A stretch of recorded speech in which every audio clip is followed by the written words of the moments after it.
Ponencia será impartida por don Jorge Cologan y González Massieu, que nos hablará de las insignias de Palacio, la Cruz Medalla para las damas de Su Majestad la Reina Isabel II. Jorge Cologan es doctor en Derecho, licenciado en Ciencias Políticas y de la Administración, máster en Derecho Nobiliario y Premial, Genealogía y Heráldica y máster en Protocolo y Ceremonial.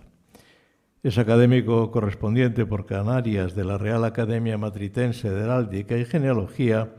y miembro de número de la Sociedad de Estudios Genealógicos y Heráldicos de Canarias.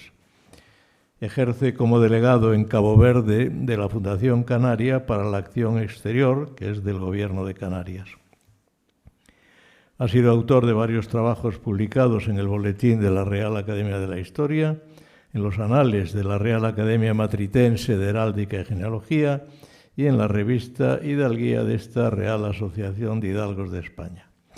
Es autor del libro Uniformes Nobiliarios, Protocolo y Etiqueta en España, que fue vencedor del Premio Dalmiro de la Válgoma concedido por la Confederación Internacional de Heráldica y Genealogía, a la obra más hermosamente editada en su edición de 2024. También ha sido agraciado con el cuarto premio José Dávila de la Sociedad Toledana de Estudios Heráldicos y Genealógicos en el presente año. Es autor del primer y único libro publicado hasta la fecha sobre las órdenes, condecoraciones y medallas de Cabo Verde. Pues cuando quieras.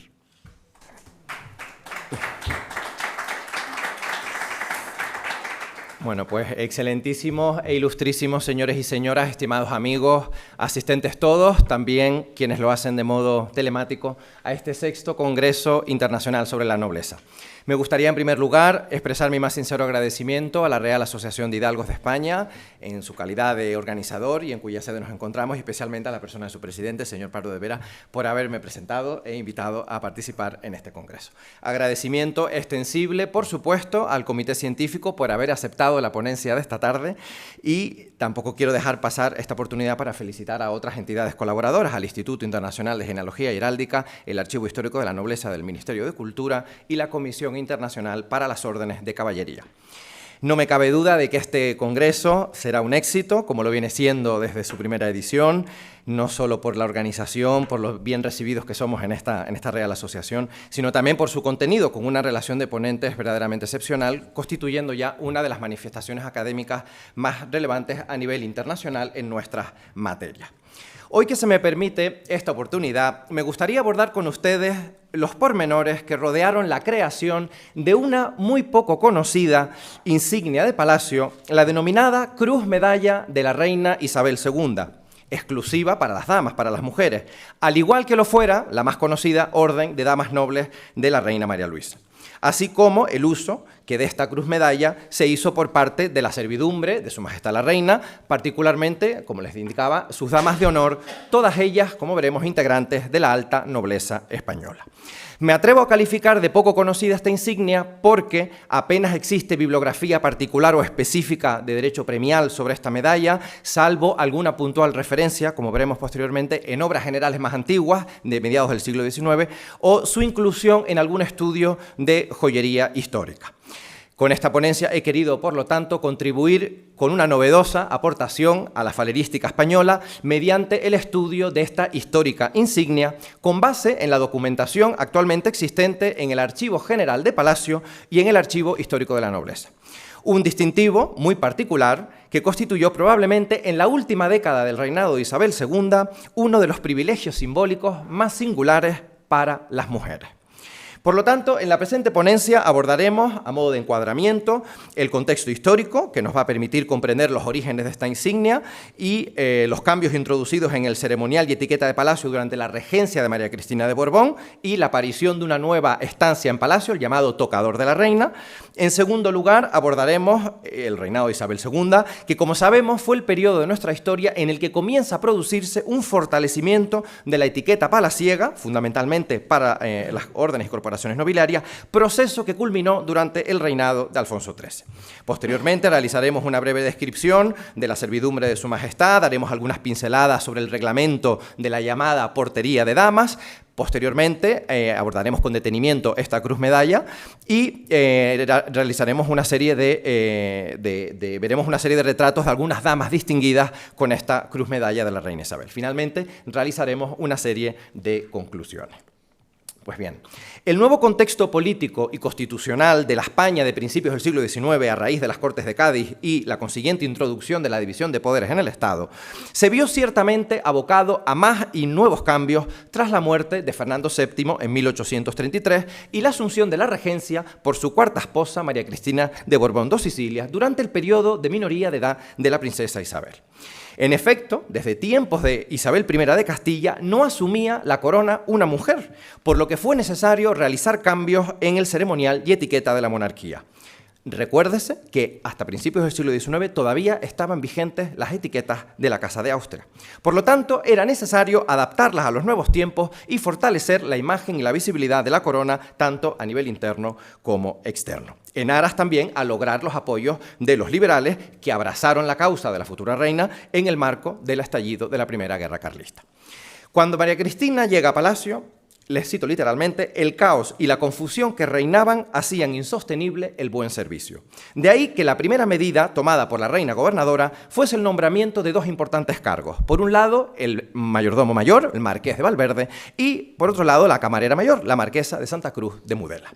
De seguido, la reina gobernadora procede a una purga de los antiguos servidores fernandinos de Palacio, muchos de ellos ahora partidarios del pretendiente don Carlos María Isidro. Posteriormente, se ordena la creación de una junta de etiqueta con el encargo de modificar los aspectos del ceremonial que permitieran su adaptación a los nuevos tiempos, elaborando un reglamento general de etiquetas o una etiqueta general de Palacio. Se obliga a trabajar rápidamente en varios borradores de textos para determinar quién podía acceder y quién no a las respectivas dependencias de Palacio, siendo el principal problema ver el encuadre de la entrada de hombres en las estancias de la reina, evidentemente.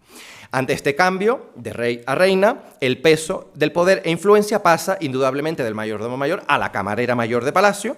que es decir, se convierte ahora en la protagonista de Palacio, con un papel mucho más relevante en la medida en que la mujer, en este caso la camarera mayor, va a estar mucho más próxima de la soberana, sobre todo en aquellos momentos de mayor intimidad de la reina. En este contexto sabemos que la Junta de Etiqueta, inspirándose probablemente en la ceremonia del besamanos de los consejos, propone a la reina regente introducir una nueva ceremonia, una etiqueta para el besamanos o corte. Es decir, en este momento el besamanos se convierte en una ceremonia particular, ¿no? Fue rubricado este proyecto en enero de 1836.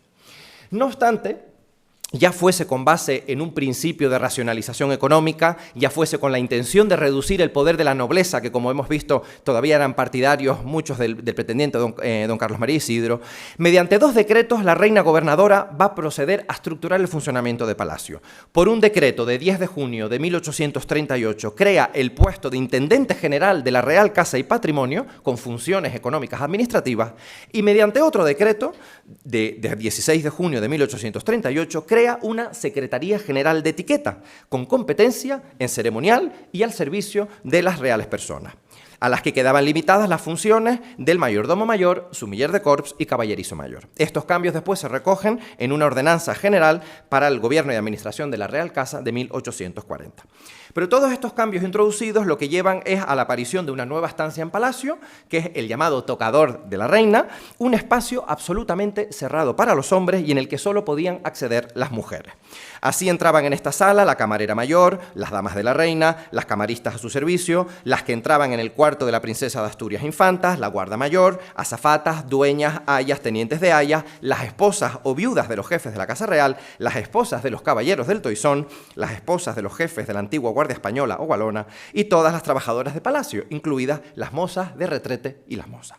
En este cuarto íntimo, la camarera mayor, las damas, las camaristas ayudaban a la reina a levantarse, a vestirse y tras oír la misa matinal en traje casero, su majestad pasaba al tocador para arreglarse. Cuando concluye este proceso de acicalamiento, se abre el tocador para que un escaso número de hombres, según su empleo, puedan acceder, como los jefes de palacio o algunos ministros, colocándose la reina en presencia de ellos algún objeto personal, algún complemento en el vestir.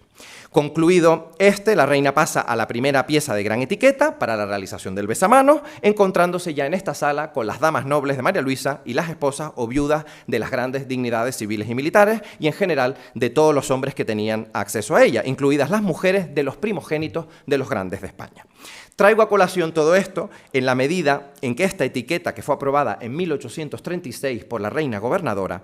salvo una posterior modificación que veremos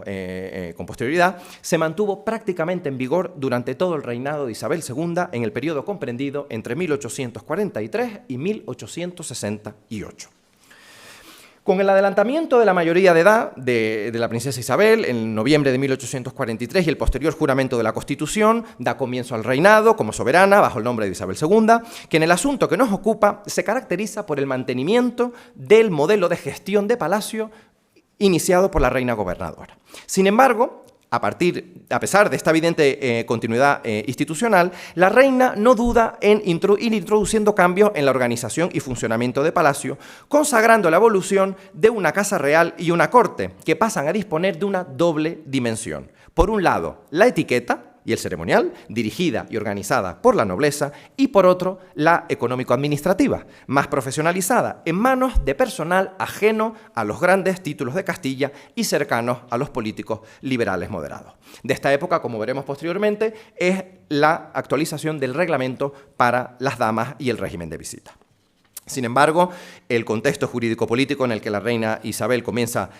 su reinado, en manos del gobierno moderado de Narváez, de carácter más liberal, llevó a una injerencia en los asuntos internos de la corona, sobre la base del principio de que todo lo que ocurría en palacio tenía repercusión directa en los asuntos de Estado.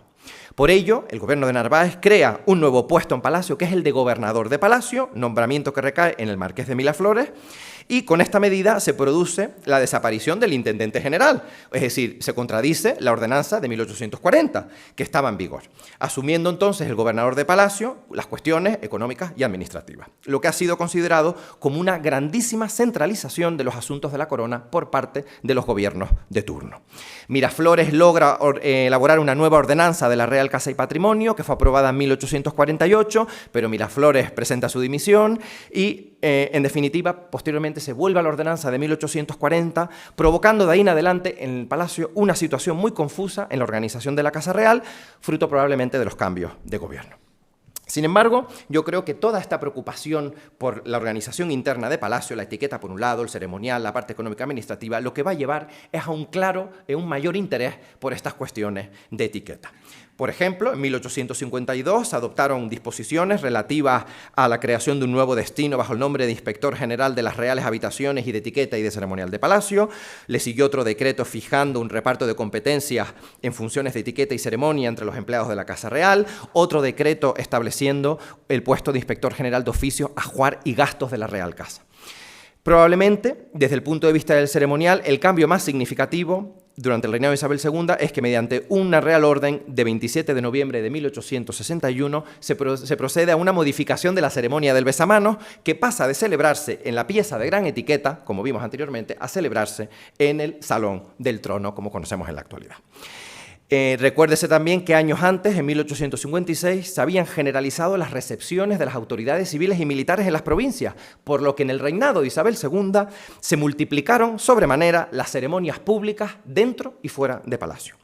Asimismo, de esta época, desde la perspectiva del ceremonial de palacio, decirles que a falta de ceremonial escrito para la toma de la almohada, la duquesa de Berwick y de Alba, camarera mayor de palacio, somete a la aprobación de la reina Isabel un decreto regulador de la ceremonia, en los que se fijan las atribuciones del secretario en los mismos términos que la cobertura de grandes y concretando mejor algunos detalles del ceremonial. Con todo, la nobleza que intervenía efectivamente en el ceremonial y etiqueta de palacio se va a ver agraciada con numerosos privilegios privilegios, como es el caso del Cuerpo de Caballero y Hijosdalgo de la Nobleza de Madrid, que por un decreto de 9 de septiembre del año 1858 se va a ver agraciado con sus cruces e insignias privativas, o una Real Orden de 5 de enero de 1862 por el que se autoriza a los caballeros hijosdalgo el uso de una escalabina blanca con embozos morados sobre cuyo antebrazo izquierdo llevan bordado la cruz de la corporación y llevando alrededor del cuello un cordón blanco con 2 pasadores y borlas hasta la cintura. Le sigue más tarde una Real Orden en 1862 para la concesión del uso de uniforme a los caballeros de las órdenes militares de Calatrava, Santiago, Alcántara y Montesa, o la concesión a los caballeros maestrantes de Sevilla de sus insignias privativas mediante una Real Orden de 1863, que después se extiende al resto de maestranza. En definitiva, el reinado de Isabel II fue crucial para el desarrollo y fortalecimiento de la etiqueta de la nobleza de un modo paralelo al proceso de profesionalización que sufrió la Administración General del Estado. Será en este contexto cuando aparecerá esta cruz medalla de la reina Isabel II para las damas. Me gustaría abordar rápidamente la servidumbre femenina de Su Majestad y el reglamento de portería de damas para hacernos una idea general, con base en la idea de que la asunción de la corona por una mujer, es decir, con la condición femenina de una jefatura del Estado, primero con la reina gobernadora y posteriormente con la reina Isabel, la mujer va a adquirir un nuevo protagonismo en la corte, pudiendo las mujeres acceder directamente a la reina y influirla en su proceso de toma de decisiones, para inclinar la voluntad de la reina a su favor o a favor de sus redes de poder. Si bien es cierto que en el pasado las reinas tenían, en tanto que consortes, evidentemente, personal femenino a su servicio, organizada en las llamadas Casas de la Reina, el nuevo contexto en Palacio, a partir de 1833, exige una actualización del ceremonial y la servidumbre femenina comienza a tener otro papel mucho más importante. La estructura de la servidumbre quedó organizada de modo jerárquico, primero por la camarera mayor, damas de honor, camaristas, azafatas, dueñas, ayas, tenientes de ayas y mozas. No obstante, en lo relativo a la servidumbre femenina, debemos de poner de relieve que hay una clara división entre cargos con competencias reales en la cotidianeidad de la reina y aquellos cargos que tenían atribuciones meramente simbólicas. Es decir, podríamos hablar de una dicotomía funcional. Por un lado encontramos, por lo tanto, las camaristas o azafatas, que eran las que ocuparon sin duda un puesto fundamental en la corte, ya que compartían con la reina los mayores momentos de intimidad, pues la despertaban, la lavaban, la vestían y servían todas las comidas, encargándose igualmente de cuidar la cámara de la reina y permanecer siempre 2 de guardia durmiendo en la sala contigua, lo que las obligaba a vivir en el Palacio Real. Y aunque parezca mentira, se trató de un puesto muy demandado, recibiéndose muchas solicitudes de hijas de trabajadores de palacio y de militares, ¿no? Y por otro lado tenemos las damas de honor de la reina, que asumieron un papel mucho más simbólico, equiparable al de los gentiles hombres, desempeñando un papel importante en el ceremonial. Ya fuese por derecho propio, ya fuese por matrimonio, la inmensa mayoría, todas ellas ostentaban un título de nobleza, pero a diferencia de lo que se cree, no todas tenían la condición de grande de España. A este respecto, la camarera mayor de Palacio realizó en 1863 una propuesta a Su Majestad para reformar el régimen de acceso a las damas de honor, a la categoría de dama de honor, incluyendo como requisito ineludible la grandeza de España. Proyecto que fue rechazado, porque no todas las damas de honor tenían dicha condición de grandeza, como puede ser la marquesa de Valverde de la Sierra, la marquesa de Malpica o la marquesa de Pobar. No obstante, con los años se fueron incorporando a la servidumbre de Su Majestad las mujeres de los líderes políticos del momento, que fueron elevados socialmente a la categoría de nobleza del reino, con títulos concedidos, ciertamente con grandeza, por la propia Isabel II, como la señora de Narváez, ahora duquesa de Valencia, la señora de O'Donnell, ahora duquesa de Tetuán, o la señora Roca de Togores, ahora marquesa de Molins, con grandeza. Salvo excepciones, la camarera mayor o la guarda mayor, estas damas no vivían en palacio, pero sí debían acudir prácticamente a diario para entretener y divertir a la reina, acompañarla en sus desplazamientos, asistir a la ceremonia, en definitiva, amadrinar alguna boda en la que la reina actuaba de madrina, tenían libre acceso a todas las estancias de la cámara y asimismo debían pedir permiso para casarse y justificar todas sus ausencias. El aumento de esta presencia femenina obliga a estructurar el acceso al palacio, que esto se realiza a través de la llamada portería de damas, un espacio de acceso y salida que era por la fachada norte del Real Palacio.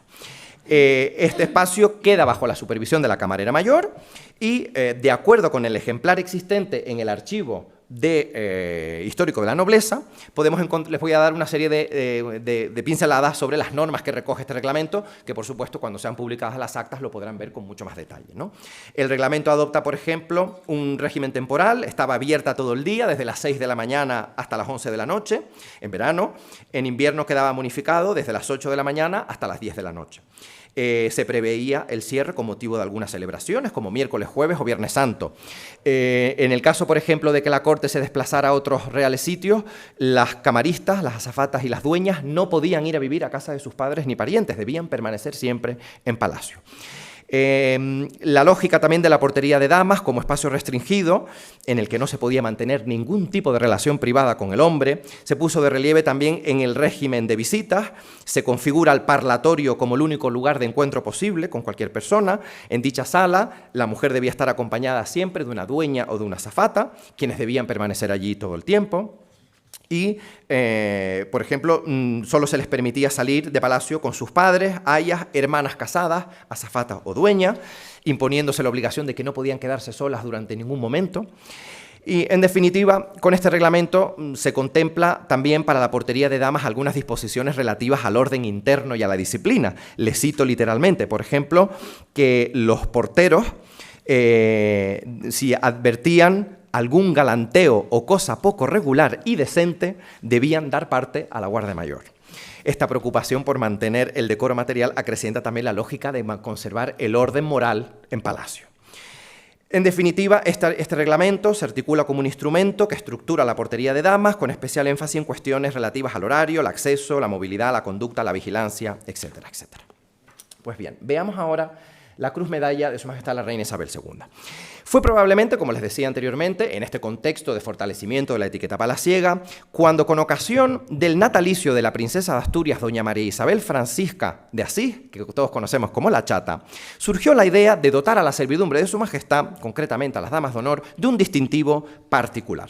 En efecto, ya desde 1792 existía con carácter exclusivo para las mujeres la Orden de Damas Nobles de la Reina María Luisa, pero se daba la circunstancia de que muchas de estas damas no residían en la corte y tampoco pertenecían a la servidumbre de Su Majestad, por lo que debió valorarse positivamente por Su Majestad la atribución de un distintivo particular para distinguir a las mujeres de su confianza cuando estuvieran en palacio. Siguiendo probablemente los ejemplos de la Real Orden de Santa Isabel de Baviera, que fue creada en 1766, o más recientemente de la Real Orden de Santa Isabel de Portugal, creada en 1801, debió haberse planteado con posterioridad al ascenso al trono de Isabel II, la creación en España de una orden similar para las mujeres, denominada Real Orden de Damas de Santa Isabel. Aquí pueden ver unos dibujos existentes en la colección del Museo del Prado, elaborados por Federico de Madrazo, donde ven en la parte de abajo, donde pueden ver perfectamente que pone Real Orden de Damas de Santa Isabel. Desconocemos las causas que llevaron a la paralización de este proyecto de una creación de una nueva orden para damas, aunque creemos que lo más probable sería para evitar confusiones con la orden de Isabel la Católica o las ya mencionadas órdenes bávara y portuguesa. El caso es que, bueno, como ven aquí, ven a la Chata, con ocasión de perpetuar la memoria del natalicio, acontecido el 20 de diciembre de 1851, se decide crear esta insignia. Para ello, la camarera mayor de Palacio procede con todas las actuaciones correspondientes y solicita la elaboración de varios modelos a Madrazo para ser posteriormente elevados a Su Majestad y que tomase una decisión definitiva. En el Archivo General de Palacio tenemos en la sección de mapas, planos y dibujos aquellos modelos presentados a Su Majestad, y que vamos a agrupar en 3 grupos diferenciados. No obstante, les adelanto que con la ayuda de la inteligencia artificial y con el apoyo de mi compañera María Carrillo, a quien le agradezco el apoyo, con la inteligencia artificial hemos dado a estos diseños la apariencia de una medalla como si fuera real, como vamos a ver a continuación. El primer grupo estaría formado por esta medalla, que es un lazo de moiré de seda de 5 brazos de color carmesí, del cual pende una pieza central surmontada de corona real en diamantes, a modo de cruz de 4 brazos con puntas de flecha en losange con contornos lobulados, bordeados de diamantes, llevando en los vértices flores de lis, también en diamantes, figurando en el anverso y en el centro un medallón con forma de cuadrilóbulo, de esmalte azul, bordeado de diamantes más pequeños con las iniciales R e Y de estilo gótico en diamantes en el centro, llevando en la parte superior una pequeña corona real y en la parte inferior una flor de lis. Un segundo diseño que estaría formado por 3 conjuntos de insignias diferentes, todas ellas formadas por una pieza central, surmontada también de corona real, en oro, a modo de cruz de 4 brazos con puntas de esmalte blanco en losange con contornos festoneados, bordeados en oro, llevando en los vértices pequeñas cruces de 6 brazos en esmalte azul, también finamente bordeados en oro, figurando en el anverso y en el centro un medallón también con la forma de cuadrilóbulo, de esmalte azul, bordeado en oro. Estas 3 insignias penden de una cinta de moré de seda, pero que, como ven, varía en función de cada uno de ellos. El primer modelo pende de un lazo de 5 brazos, la inscripción central está formada por las iniciales Y y el número 2, la segunda pende de un lazo simple de 2 brazos y en la parte central está formada por la inscripción Damas de su Majestad, también en letras góticas, y el tercer modelo pende de una escarapela o cucarda de moré de seda con las iniciales R e Y acompañadas de flores de 7 pétalos también en oro. Finalmente, un tercer diseño formado por un grupo de 2 modelos adicionales más simples, pero a mí me parece que no por ello son menos elegantes, constituidas por las iniciales de Su Majestad, ambas pendientes de sendos lazos de moré de seda carmesí, en 2 versiones. El primero con la letra YS, pendiente de un lazo de 3 vueltas, y el segundo con la letra SI, pendiente de un lazo de 2 vueltas. Ambas insignias elaboradas en esmalte azul, con un vivo en oro, surmontadas de corona real, con incrustaciones de piedras preciosas. De estos modelos, pues, ¿cuál creen ustedes que le gustó a la reina Isabel II? Pues le gustó el primero, como ven en pantalla, aunque se realizaron algunos ajustes en la forma del lazo de moré de seda carmesí para que la pieza no quedase pendiente del lazo, sino que quedase integrada en él. Aquí pueden ver en pantalla también la cromolitografía de la obra de Antonio Benavides, Historia de las órdenes de caballería y de las condecoraciones españolas, que fue precisamente estudiando esta obra cuando vi en la existencia de esta medalla y lo que me llevó a investigar un poco más sobre esta insignia. Pues bien, aprobado el modelo de insignia por Su Majestad la Reina, se sigue adelante con la adopción del distintivo para las damas de honor, se firma el correspondiente Real Decreto el 16 de enero de 1852 y por el que se crean 50 medallas. Posteriormente se encarga al joyero Félix Samper, que era desde el año 1847 diamantista o cincelador honorario de cámara, quien en abril del año 1852 entrega 33 piezas, el 12 de mayo siguiente entrega 12 piezas restantes y en una fecha que no se puede determinar porque no aparece en ningún documento, entrega las 5 últimas restantes. En cualquier caso, a final del año 1852, el año en que se crea la medalla, se hace un inventario, se habían distribuido hasta la fecha 39 medallas entre las damas, estando Su Majestad la Reina en posesión de 5 para irlas entregando personalmente, cuando tuviera la oportunidad, y quedando 6 piezas en el guardajoyas real. Vamos a ver a continuación algunas damas que hicieron uso de esta insignia. Vamos a ver a continuación. Tienen, por ejemplo, a la duquesa de San Carlos. Pueden ver la insignia en doña Joaquina Patiño Ramírez Arellano.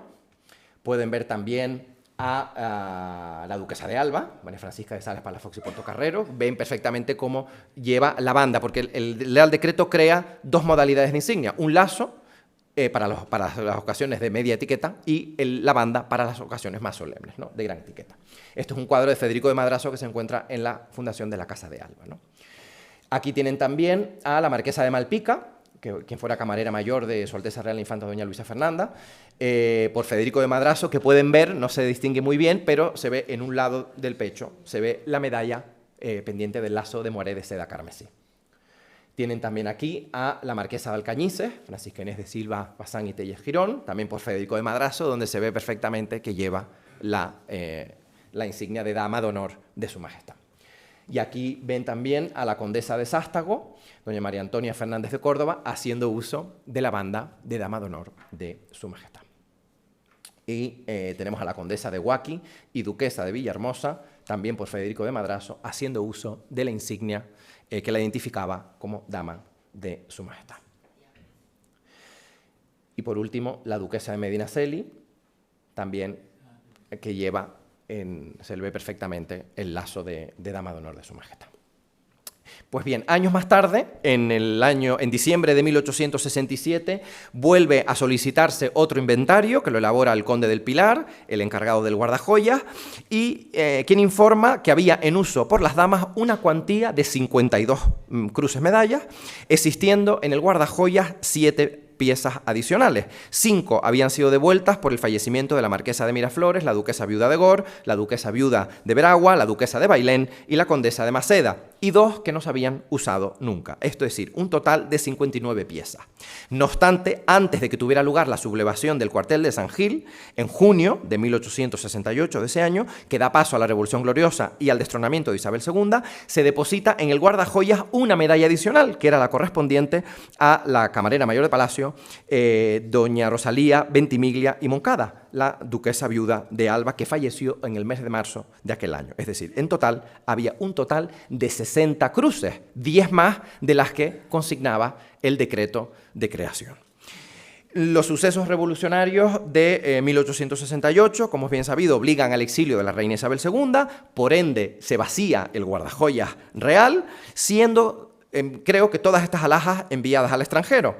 Parece que estas en el año 1872 fueron depositadas en el Banco de Inglaterra como garantía del préstamo de 40.000 libras esterlinas que fue concedido por la entidad londinense Zulueta y compañía, ascendiendo el valor del joyero de la reina a 1.025.000 reales. Posteriormente, algunas piezas son devueltas en 1875, quedan bajo la custodia del diamantista Manuel Congosto, pero en el año 1878 se procede a una subasta del gran número de alhajas de la reina, probablemente de estas insignias que pudieran quedar en el guardajoyas, por lo que no tenemos constancia de que quede ninguna medalla, de que se conserve una cruz medalla en la actualidad. Como conclusiones, la primera de ellas es que tras la muerte de Fernando VII en 1833 y la asunción de la corona por parte de María Cristina de Borbón, aunque interinamente como reina regente, se producirán importantes cambios en el ceremonial y etiqueta de la monarquía para adaptarlos a una jefatura del Estado femenina, configurando un nuevo espacio en palacio, el tocador de la reina, y permitiendo a la servidumbre femenina de su majestad tener otro protagonismo en la corte. Se crea una nueva ceremonia, el besamanos, donde las damas de honor tendrán importantes funciones honoríficas y simbólicas. Esta cuestión es de importancia, como les decía, en la medida que estas etiquetas de la reina gobernadora se mantienen durante el reinado de Isabel II y la presencia de las mujeres en palacio se organiza a través de la llamada portería de damas y su correspondiente reglamento. La segunda conclusión es que los cambios internos en la organización de palacio durante el reinado de Isabel II, ciertamente en un contexto político complicado, incitarán a un mayor interés por el ceremonial de la corte. Y en este contexto se adoptará este Real Decreto de 1852 por el que se crea este distintivo específico para las damas de honor.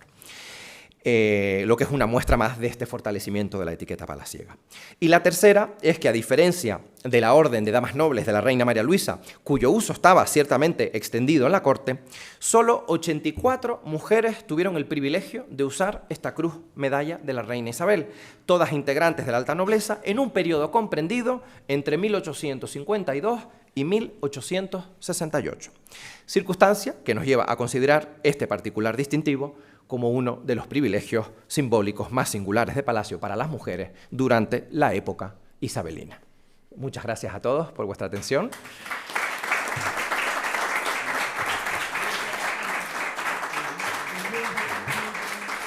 Bueno,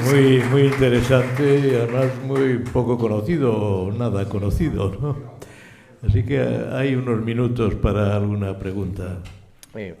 Antes de concluir, con la finalidad un poco de avivar el debate, por si alguien quiere hacer un comentario, creo que todos a los que nos apasiona esta cuestión del ceremonial y de la etiqueta, estamos de acuerdo en considerar que es una lástima que nuestra monarquía... Por favor, la pantalla, que voy a poner una cosita interesante. Eso. Es una lástima que nuestra monarquía haya ido progresivamente perdiendo las tradiciones y hayamos perdido la solemnidad de nuestro ceremonial. Es una pena, ¿no? Sobre todo si lo comparamos con la monarquía británica. donde todavía hoy se conservan dignidades, cargos palatinos, muchos de ellos, evidentemente, con carácter honorífico, pero con el correspondiente despliegue de uniformes, insignias, escudos. Entonces, un ejemplo les sonarán, son las llamadas las Family Orders, que son las insignias que llevan los miembros de la familia real. La princesa de Gales, Kate Middleton, la reina Camila, llevan esas medallas de esas miniaturas de la reina Isabel II, de Carlos III, bordeadas de diamantes, ¿no? Unas miniaturas muy bonitas, las llevan pendientes en sus vestidos de gala, ¿no? Con unas pendientes de unas cintas de seda muy de color pastel, ¿no? Rosado, azul celeste, ¿no? Muy bonito, ¿no? De ahí que yo al estudiar esta insignia me pregunté, bueno, y en el caso de España, ¿cómo sería la insignia de las damas de la reina Leonor si todavía existiera este cuerpo de damas, ¿no? Bueno, pues yo le pedí a la inteligencia artificial que nos hiciera una sugerencia, que les pongo aquí, para deleite de todos. Y bueno, pues muchas gracias de nuevo por vuestra atención. Como ven, en color amarillo, pero con las iniciales R y L, ¿no? de Regina Leonor, ¿no? Entonces es una pena que, bueno, pues que perdamos toda esta simbología. Pero bueno, quedo a vuestra disposición si queréis. Bueno, ¿alguna pregunta, algún comentario? Y desde luego es muy triste lo que has dicho, desde luego. Como curiosidad, la cruz, en el caso de la reina Isabel, es la cruz de la ¿Cuerpo? Sí. Sí. Ah, ya está. ¿Alguna cosa más? Lo que me llama la atención es el interés por mantener la moral dentro del palacio, porque bueno... Bueno, también tradicionalmente, hablando con otras personas sobre este tema, se considera erróneamente que todas las damas de la orden de damas nobles de la reina María Luisa tenían derecho a usar esta insignia, y no es así. Es decir, les puedo dar nombres, por ejemplo, de damas de la Orden de María Luisa que no fueron damas de su majestad: la marquesa viuda de San Martín de Ombreiro, la duquesa de Terceira, la marquesa de Saldaña, la marquesa de la Garantía, la condesa de Alcoy. Es decir, hay señoras que fueron agraciadas con la Orden de Damas Nobles de la reina María Luisa, pero no fueron damas de su majestad, de manera que no llevaron esta insignia, ¿no? O mujeres sin títulos, ¿no? Francisca Merino de Lima, Dolores Ursáiz de Romae, doña Dubigis Vigil del Castillo, bueno, en fin. Es decir, esta insignia fue de uso exclusivo para las damas de su majestad la reina Isabel II, y cuando sean publicadas las actas, que imagino que serán publicadas por Ediciones Hidalguía, les aporto un cuadro con los nombres y los títulos de las mujeres que usaron esta cruz medalla de la reina Isabel, con la fecha también cuando acusaron recepción de las medallas, que está en los listados que se conservan en el archivo histórico de la nobleza. ¿Alguna cuestión más? Pues si no hay nada más, vamos a pasar a otra cuestión, esta de los valores, la nobleza, la espiritualidad. Está muy bien, pero el estómago también tiene sus... Hay que cuidarlo.